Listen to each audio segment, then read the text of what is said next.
I'm gonna play music in the back. TED Talk.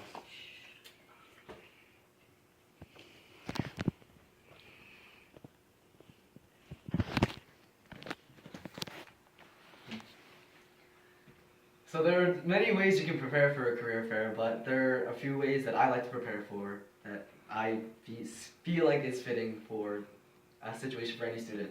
First way is to prepare your clothes.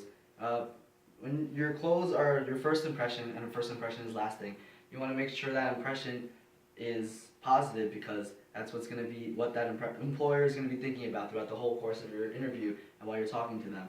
You want to make sure your clothes are neat and clean. You want to iron them. You want to press them. You want to make sure they're clean. You don't want any like dirty spots on them. You also want to make sure everything's matching. You want your belt to match your shoes. You want your socks to match your clothes. You don't be wearing black and blue and something that doesn't match.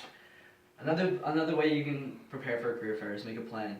Usually, career fairs send out a layout of who's going to the career fair and where they're going to be. You want to make sure you allot time for who you want to meet in that time span. For example, if you're given 2 hours for a career fair and you want to meet with four employers, you want to meet with each of them for about 30 minutes each.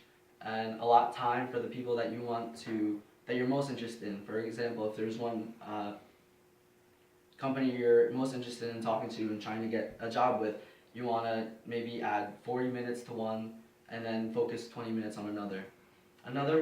One last way you could prepare for a career fair is prepare your resume. And this is one of the most important things because this is what they have left of you after your interview. You want to make there's a fact that says it takes about 6 seconds for an employer to look at your resume. So in that short time, you want to be able to make sure that it pops and it's neat and it's clean.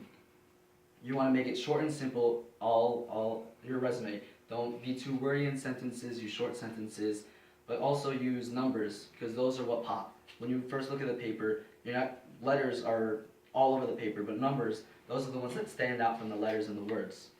So if you do any or all of these things, you might find yourself to be more organized and successful in your career fair. Thank you. Yay! All right. How do you say that? How long Good is job, that? Warriors.